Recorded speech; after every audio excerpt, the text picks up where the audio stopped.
Pierre Fermat, un eminente matemático del siglo XVII, se destacó por su pasión en la formulación de conjeturas matemáticas. A lo largo de su vida planteó numerosas hipótesis, muchas de las cuales quedaron sin demostrar tras su fallecimiento. Una de las conjeturas más célebres fue el último teorema de Fermat, que permaneció sin prueba hasta que el matemático Andrew Wiles lo demostró en 1995. Otra conjetura notable fue la de los números de Fermat, que establece que todo número n natural, al aplicarlo dentro de esta fórmula, nos da un número primo, pero Leonhard Euler lo refutó en 1732, tras encontrar la factorización cuando n era igual a 5, lo que significaba pues que ya no era considerado un número primo.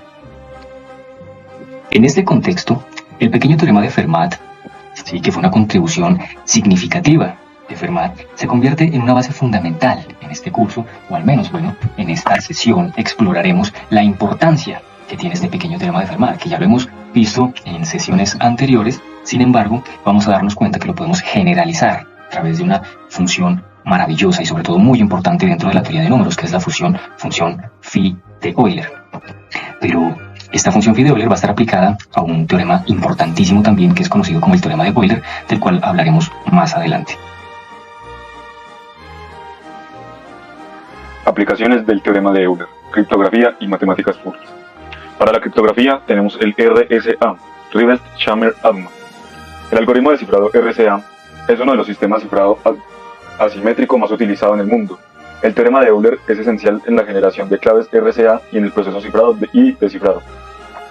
Permite calcular exponenciaciones modulares de manera eficiente, lo que es necesario para asegurar la comunicación más segura en línea y la protección de datos confidenciales.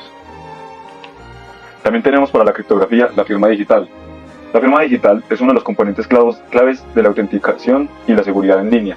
El teorema de Euler se utiliza en la creación de firmas digitales para garantizar la integridad y la autenticidad de los mensajes y documentos electrónicos. Para las matemáticas puras. Tenemos para las matemáticas puras la teoría de los números. El teorema de Euler es una herramienta esencial en la teoría de números y se utiliza para estudiar propiedades de los números enteros y sus relaciones en la aritmética modular. Ayuda a entender la estructura de los grupos multiplicativos módulos n y a resolver problemas relacionados con la factorización de enteros. Y por último tenemos las congruencias. El teorema de Euler se utiliza para resolver congruencias y ecuaciones diofánticas en la teoría de números, lo que es fundamental en la resolución de problemas matemáticos relacionados con números enteros. En resumen, el teorema de Euler y su relación con la función phi de Euler son fundamentales tanto en la criptografía como en las matemáticas puras, pues facilitan el cálculo de exponenciaciones modulares y tienen aplicaciones importantes en la protección de la información y en la resolución de problemas matemáticos relacionados con la aritmética modular y los números enteros. Primero vamos a tener en cuenta una definición muy importante, que de hecho supongo que muchos ya la conocerán. Aparte es lo mismo que decir o definir lo que es coprimos, es decir, dos números coprimos tienen la siguiente definición. Si tenemos dos números que pertenecen al conjunto de los números naturales y le aplicamos el máximo común divisor a ellos y obtenemos uno, entonces vamos a definir a estos dos números como números primos relativos, es decir, que no comparten ningún divisor a diferencia del 1 o distinto de 1. Ejemplo, veamos un ejemplo muy sencillo. Consideramos a los números 20 y 30. Si nos damos cuenta, pues el máximo común divisor de estos dos números es igual a 10. Si nos fijamos, pues si los números que dividen a 20 son esos que están ahí, los que 30 también, pues podemos verificar que el máximo número que divide a ambos es 10, por lo tanto esto es considerado también la definición de máximo común divisor, pues para quienes no conozcan esta definición. Veamos otro ejemplo, el 19 y el 15. Si nos damos cuenta, los números que dividen al 19 únicamente son el 1 y el 19, es decir, que es un número primo. Y los números que dividen al 15, pues son estos que están aquí. De aquí, pues, no comparten ningún divisor, por eso es que al inicio se coloca que el máximo común divisor de esos dos números es igual a 1. De esta manera entonces podemos definir que 19 y 15 son primos relativos y así podemos trabajar con cualquier par de números y verificar que sean primos relativos. Lo importante es tener en cuenta esta definición para trabajar entonces con lo que es nuestra función phi de Euler. Para definir entonces nuestra función phi de Euler vamos a entrar con la definición formal de lo que es una función y nos vamos a dar cuenta de algunas cositas, de algunas cositas, que es primero que el dominio, tanto el dominio como el codominio de nuestra función son los números naturales. Vamos a trabajar entonces con números naturales, o también podemos decir esto como enteros positivos que es prácticamente lo mismo. En este caso, pues yo lo definí a partir de los números naturales. Sí, nos damos cuenta pues que es una relación también, lo que implica que tenemos una pareja ordenada, el producto cartesiano de estos dos conjuntos, un elemento del dominio y un elemento del codominio, y también podemos trabajar con todo nuestro dominio, ¿sí?, a partir del 1, porque es conveniente y también por comodidad, y pues algo súper trivial, que es decir, bueno, que cada elemento que ingresa a nuestra función va a tener una única imagen. Ahora nosotros vamos a trabajar es con la imagen de un número n bajo la función phi. Pero, ¿qué es lo que define a esta? ¿Qué es lo que nos permite entonces encontrar phi de n? Antes que eso, pues me imagino que tenemos que verificar alguna definición, porque probablemente phi de n tenga, no sé, algún tipo de regla de correspondencia al cual me permita obtenerse. O, de alguna u otra manera, tengo que llegar a un resultado a partir de ingresar un número, ¿cierto?, a mi función y obtener dicha imagen. Veamos entonces una pequeña definición de un conjunto. Vamos a considerar entonces un conjunto C. Este conjunto va a ser el conjunto de todos los números que son menores iguales a n, ¿cierto? Y a su vez son primos relativos con el propio n. Si nosotros consideramos este conjunto, ya tenemos la libertad entonces de definir a phi de n, porque phi de n lo único que va a hacer es calcularme el cardinal de ese conjunto. En pocas palabras, lo podemos ver de una forma más sencilla. Únicamente va a ser la cantidad de primos relativos que tiene dicho número n. Dicho así, pues, escrito en un lenguaje más reconocible, por llamarlo así, podemos entonces ver un ejemplo. Consideremos a phi de 12. Si nosotros intentásemos sacar phi de 12, lo primero que tenemos que hacer es verificar cuántos primos relativos tiene dicho número. Para ello, pues, vamos a trabajar con todos los números menores e iguales a 12, es decir, los primeros 12 números naturales. De aquí vamos a ir obteniendo el máximo común divisor de cada uno de esos números. Y cuando obtengamos que el máximo común divisor de algún número sea igual a 1, pues ya vamos a definir que tenemos un primo relativo. En este caso llevamos 3 números. Y si seguimos así, pues vamos a seguir viendo que los primos relativos son 1, el 7, el 5 y el 11. Ahora sí, lo que voy a hacer es aplicarlos dentro de mi conjunto, como lo había definido anteriormente. Si yo los meto dentro de mi conjunto, pues voy a tener estos elementos, que son precisamente los primos relativos. Pero phi de n, como habíamos definido, únicamente me calculaba era la cantidad, no me definía cuáles eran los números. Por lo tanto, yo lo que necesito es el cardinal del conjunto C, que en este caso pues es 4. Así podemos definir entonces a phi de 12 como 4. Si analizamos de una forma, ¿qué pasaría si nosotros trabajáramos con un número grande? Si tratásemos de encontrar phi de un número, por ejemplo, del 1000 o del 5000, ¿qué pasaría? O sea, no puede ser aplicando esa definición que miramos al inicio con ese ejemplo, porque no acabaríamos nunca tras encontrar cada máximo común divisor de todos los números menores a esos números que son extremadamente grandes.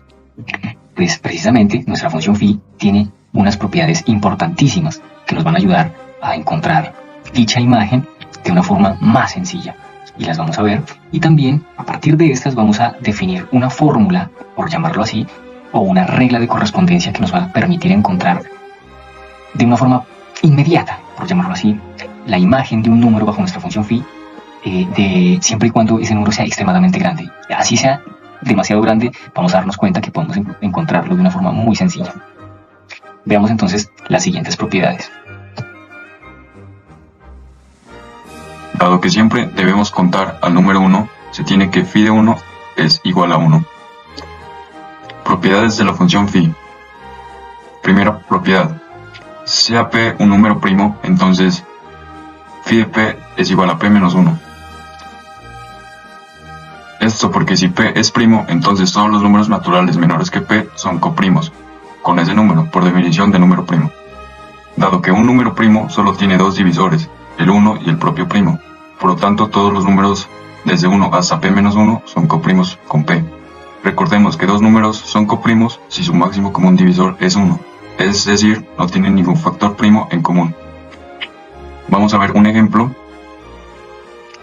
Sabiendo que 41 es un número primo, entonces no van a existir divisores distintos de 1 y 41. Aplicando la propiedad phi de un número p', que es igual a ese número primo menos 1, en este caso phi de 41 es igual a 41 menos 1, que es igual a 40. Y en este caso hay 40 números naturales menores a 41 y que son primos relativos con el propio 41. Segunda propiedad. Para un número P' y K, un número natural, se cumple la siguiente propiedad, la cual demuestra la relación entre la función phi de un número primo elevado a una potencia k y el número primo menos 1 multiplicado por p elevado a la k menos 1, que es lo mismo que multiplicar p a la k menos 1 dentro de ese paréntesis. Veamos un ejemplo. Phi de 3 al cuadrado, si lo hacemos formalmente, nos queda como phi de 9. Y obteniendo todo el conjunto de los primeros 9 números naturales, y si sacamos a todos los primos relativos con 9, obtenemos lo siguiente. De aquí la cantidad de primos relativos con 9 es 6. Ahora, aplicando la propiedad y sabiendo que 3 es primo, nos vamos a dar cuenta que como resultado de aplicar los pasos de la propiedad vamos a llegar a que 2 por 3 cumple la condición de phi de 9, por tanto, verificando de ambas maneras, obtenemos el mismo resultado, que es 6.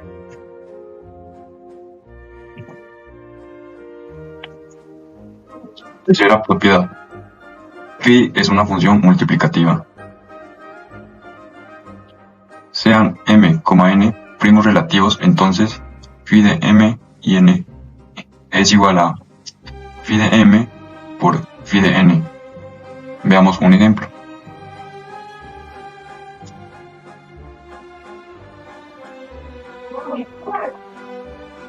Como ya vimos anteriormente, phi de 12 es igual a 4. Ahora a 12 lo podemos representar como 3 por 4. Si trabajamos con la propiedad de phi de 3 por 4, va a ser igual a phi de 3 por phi de 4. Sacamos las imágenes de 3 y 4 bajo la función phi y vemos que tanto phi de 3 como phi de 4 es igual a 2. Ahora, multiplicando estos resultados, llegamos al mismo resultado. Como vemos, es mucho más corto que al inicio del primer ejemplo de phi de 12 y, por supuesto, mucho más sencillo. Vistas las propiedades, entonces, vamos a definir un teorema fundamental que nos va a permitir entonces generalizar de una forma mucho más sencilla todas estas propiedades. Veamos entonces que es un teorema que muchos lo hemos usado, tanto en álgebra, en cálculo, solo que pues no lo hemos definido. Veamos entonces que el teorema fundamental de la aritmética nos dice que todo número natural mayor que 1 puede expresarse de manera única como un producto de números primos. Es decir, yo puedo tomar cualquier número natural y lo puedo descomponer. Por ejemplo, si yo considero a 25, yo a 25 lo puedo ver como 5 por 5 o 5 al cuadrado. Por ejemplo, a 20, yo a 20 lo puedo ver como 4 por 5. Es decir, ya puedo descomponer como 2 al cuadrado por 5. Sí, y 2 y 5 son factores primos y tienen en sí una potencia, 2 elevado al cuadrado y 5 elevado a la 1. Entonces esa es la noción al menos de cómo podemos ver un número natural bajo su descomposición de números primos. Y gracias a este teorema es que vamos a verificar algunas cositas aquí que se nos van a ir presentando. Entonces, veamos entonces nuestra definición del teorema. Ahora, si nosotros nos ponemos a pensar un poquito, a echarle lógica, bueno, no lógica, sino a mirar bien, nos vamos a dar cuenta que pues todos esos factores primos no van a tener factores en común, es decir, van a ser primos relativos. Y al ser primos relativos, pues nos da la libertad de aplicar una de las propiedades que ya vimos anteriormente. Era la propiedad 3. La propiedad 3 pues, nos permitía separar cada elemento. Es decir, entonces, si yo intentase sacar phi de n, ¿cierto? Entonces voy a obtener lo siguiente, como p sub 1 elevado a la k sub 1, y así hasta p sub r elevado a la k sub r son coprimos, yo puedo separar esos elementos, ¿cierto? De aquí también vemos ahí que cada phi tiene una potencia, phi de algo, ¿cierto? Tenemos phi de algo elevado a una potencia, pero ese p sub 1 representa un número primo, por lo que también puedo utilizar la propiedad 2, que era la propiedad de las potencias. Entonces, yo lo puedo ver de esta manera. Ahora, si yo factorizo, por ejemplo, en el primer paréntesis a p sub 1, en el segundo paréntesis a p sub 2, pues voy a obtener lo siguiente. De esta manera, como estamos trabajando con un producto completo, yo puedo reorganizar eso y puedo mandar a todos los elementos que factoricé al inicio. Si nos damos cuenta, estamos verificando que se está simplificando nuestra expresión. Ahora, fijémonos en algo. Acabamos de llegar entonces a una definición, la vimos de una forma más sencilla, lo que quiere decir que ese número se va a multiplicar por todo ese producto que está ahí. En pocas palabras, yo lo puedo ver de esta manera. Aún así, yo lo puedo simplificar más todavía. Y esto pues ya lo podemos analizar. Podemos decir que n multiplica a 1 menos 1 sobre p sub 1, es decir, al primer primo que tiene bajo su descomposición. Esto multiplicado por 1 menos 1 sobre p sub 2, su siguiente número primo, y dependiendo de los números primos que tenga esta descomposición del número n, yo lo puedo representar entonces a partir de un producto de todos los elementos que son primos, ¿cierto? Aplicando, ¿cierto? Por supuesto, esa fórmula. Y entonces, para verlo de una forma más general, phi de n yo lo puedo ver de esta manera, como n multiplicado por el producto de todos los primos que dividen a n. Entonces, es una forma muy chévere y muy sencilla, sobre todo, de ver cómo podemos encontrar phi de n. Y si nos damos cuenta, es fundamental y sobre todo importantísimo, porque ya nos va a facilitar de una forma más, digamos, más fuerte el cálculo de phi de n. Veamos algunos ejemplos entonces. Ejercicios. Veamos para phi de 25. Sabemos que 25 se puede expresar como 5 al cuadrado. Ahora, por definición, veamos. Phi de 25 es igual a 25 por 1 menos 1 sobre 5. Que esto es igual a 25 por 4 quintos. Y esto es igual a 20. Entonces tenemos 20 coprimos menores iguales que 25. ¿Cuáles son? 1, 2, 3, 4. Ahora, el 5, ¿por qué no? Porque 5 es divisible entre 5. 6, 7, 8, 9, 11, ya que con el 10 nos pasa lo mismo. 12, 13, 14, 16, ya que con el 15 también nos pasa lo mismo. 17, 18, 19, por el 20 también nos pasa. 21, 22, 23 y 24. Estos serían los coprimos. Vamos a trabajar a phi como 12. Entonces, n es igual a 12. Y podemos descomponer a 12 como 2 a la 2 por 3. Acá nos damos cuenta de que P1 es igual a la base de este número, que es 2, y P2 es igual a 3.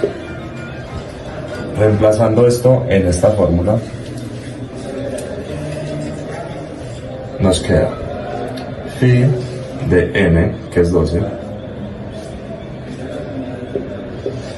es igual a 12 por 1 menos 1, P1, que es 2, por 1 menos 1 sobre 3. Phi de 12 es igual a 12 sobre factor común 2 por 1, 2, menos 1, 3 menos 1. Phi de 12 igual a 12 por 1 sobre 2 por 2 sobre 3. Phi de 12 es igual a 12 por 2 sobre 6, en donde phi nos da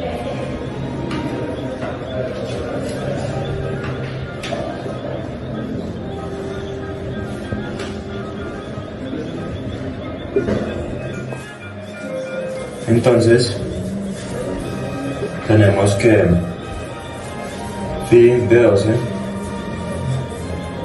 es igual a 4, donde hay 4 números menores o iguales a 12. Para saber qué números son coprimos, su máximo común divisor debe ser igual a 1. Entonces los posibles números que pueden ser coprimos pueden ser 1, 2, 3, así hasta 12. El máximo común divisor de 1 por 12, como sabemos, 1 por 1 pues sería 1. El de 2, 2 por 1, pero este no da 1, sino que se corre el de mayor rango, entonces sería 2. Así hasta que 5,12. El máximo común divisor es 1, porque no tiene ningún factor primo en común, aparte del 1.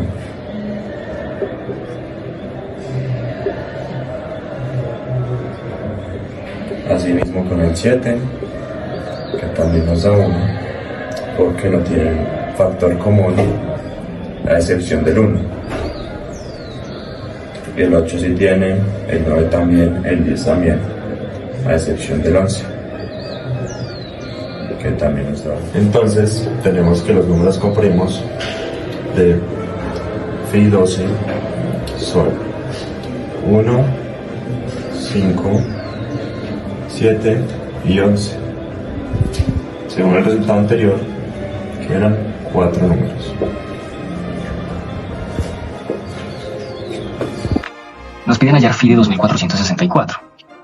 Entonces, si nos damos cuenta, al reemplazarlo dentro de la fórmula que habíamos definido, podemos darnos cuenta que ya lo vamos a expresar ese número a partir de sus factores primos. Ahora, ¿cuáles son los factores primos? Pues entonces, si yo descompongo a 2464, lo puedo expresar de esa manera. 2 elevado a la 5 multiplicado por 7 por 11. A mí lo que me interesa son los factores primos, que es el 2, el 7 y el 11, que son los que van a ingresar dentro de esa fórmula. Reemplazando, pues obtengo esto, haciendo unos cuantos cálculos ahí, ya no es sino ir simplificando cada vez más la expresión, y a través ya de de operaciones muy sencillas, pues se obtiene entonces que phi de 2464 es igual a 960, es decir, tiene 960 factores primos relativos. Bueno, 960 primos relativos del propio 2464. Y de esa manera, entonces, si nos damos cuenta, podemos trabajar mucho más fácil cualquier cálculo de phi de un número entero positivo que sea extremadamente grande.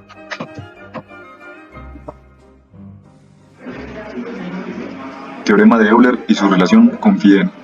Dado un número natural a y un número natural n coprimos entre sí, tenemos que a phi n congruente 1 módulo n, donde phi n representa la función phi de Euler, que se define como la cantidad de enteros positivos menores o iguales a n que son coprimos con n. En otras palabras, phi n es el número de enteros k en el rango 1 menor o igual k menor o igual n, tal que el máximo común divisor k y n va a ser igual 1, que denota el máximo común divisor de k y de n. El teorema de Euler y phi n es crucial. Establece que elevar a la potencia phi n y tomar el residuo de la división por n resultará en 1, siempre que a y n sean coprimos. Esto proporciona una forma eficiente de calcular exponenciaciones en aritmética modular, lo que es fundamental en muchas aplicaciones como la criptografía y la teoría de números, que más adelante estaremos hablando un poco de.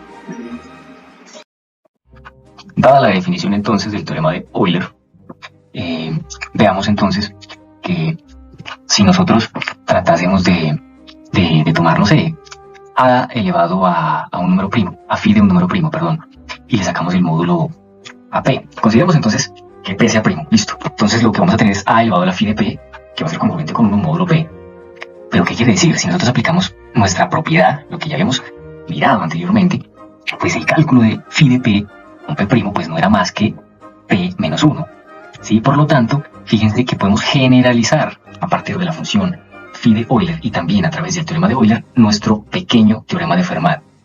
¿Y esto qué significa? Pues que podemos utilizar la función phi de n dentro de nuestro teorema de Euler para encontrar cualquier tipo de congruencias de este estilo. Y por supuesto, dentro de esa pues va a estar nuestro pequeño teorema de Fermat.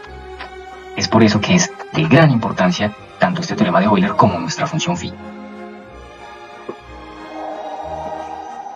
Segundo, 5 a la 115 módulo 116. El teorema de Euler nos dice a la phi de n es congruente con 1 módulo n. Entonces, phi de n es congruente con phi de 116. 116 lo vamos a descomponer como 2 a la 2 por 29. Y nos queda 16 por 1 menos 1 sobre 2 y por 1 menos 1 sobre 29. Y todo esto es igual a 56. A la 56 es congruente con 1 módulo 16. Entonces, 5 a la 115 módulo 116 es igual a, el 115 lo vamos a descomponer como 56 por 2 más 3, ya que necesitamos el 56. Módulo 116. Nos queda 5 a la 56 por 2 módulo 116 por 5 a la 3 módulo 116. Esto lo podemos hacer por las propiedades de la congruencia. Continuamos, podemos sacar el 2 y nos queda 5 a la 56 módulo 116 por a la 2 por 125, que es 5 a la 3 módulo 116, y por el teorema de Euler esto de acá es igual a 1. Y entonces 1 por 9 módulo 116 es igual a 9. Entonces nos queda 5 a la 115 módulo 116 es igual a 9. Veamos ahora un ejercicio muy interesante, muy sencillo. Veamos que nos piden entonces hallar el residuo al dividir 107 elevado a la 10 factorial entre 12. Si nos damos cuenta, cuando nos piden trabajar con un residuo, pues ya tenemos que tener al menos en mente una congruencia, ¿cierto? Pero estamos hablando de un número extremadamente grande. 10 factorial es prácticamente 3.628.800, es un número grandísimo, y más encima 107 está elevado a este número. Es un número extremadamente grande, más grande que un Google, más grande que todas las posibles jugadas del ajedrez, inclusive que todas las partículas de nuestro universo observable. Es un número extremadamente grande. Si nosotros colocásemos este número en una calculadora, probablemente la calculadora ni siquiera sea capaz de calcularnos el cociente de este número. Nosotros queremos es el residuo. Veamos entonces que lo que me piden es prácticamente esto: 107 elevado a ese número grande dividido entre 12. Si nos damos cuenta, al trabajar con congruencias, 12 y 107 pues son primos relativos. Primeramente porque 107 es primo, lo que significa que no comparte ningún divisor con 12. Por lo que tenemos nuestra libertad de utilizar pues el teorema de Euler. Al utilizarlo, pues lo que debemos hacer es encontrar el residuo, es decir, encontrar toda esta expresión, ¿cierto? Vamos a encontrar entonces con qué será congruente todo ese número en módulo 12. Al trabajar con módulo 12, ya vimos que si nosotros teníamos en nuestro teorema de Euler el módulo y también el número elevado a phi de ese número que está en el módulo, pues era prácticamente congruente con 1 módulo, en este caso 12. Ya sabemos entonces que phi de 12 es igual a 4, por lo que podemos afirmar con certeza que 107 elevado a la 4 es congruente con 1 módulo 12, ¿cierto? Entonces, a partir de esto, ya puedo utilizar, digamos, el mismo procedimiento que usábamos cuando calculábamos a partir del pequeño teorema de Fermat, por lo que esta información es fundamental. Vemos entonces ahora que, por ejemplo, ese número grandísimo, ¿cierto? Como yo quiero trabajar con una potencia 4, 107, entonces yo ese número lo puedo descomponer, que es, pues, fácilmente multiplicar 4 por 907.200, es decir, ya podemos definirlo muy sencillamente, ni siquiera hay que sumar nada. Ahora, si nos damos cuenta, pues podemos seguir simplificando eso por propiedades de potencia. De aquí, este 107 elevado a la 4 no es más que nuestra congruencia que habíamos definido. Por lo tanto, eso va a ser congruente con 1. De aquí, este número 1 elevado a 907.200 pues sigue siendo 1. Por lo tanto, podemos definir y utilizar nuestra propiedad de transitividad para decir que 107 elevado a la 10 factorial es congruente con 1 módulo 12. De esa manera, entonces, podemos encontrar muy sencillamente el residuo, que es 1. Y miren la importancia que tiene este teorema de Euler.